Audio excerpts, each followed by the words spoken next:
कैलाशपति शिव शंकर, तुम हो भोले दया के सागर।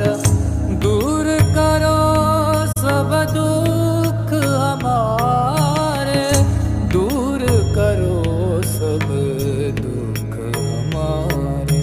शंभो शंकर नमः शिवाय। तुम कैलाशपति शिव शंकर,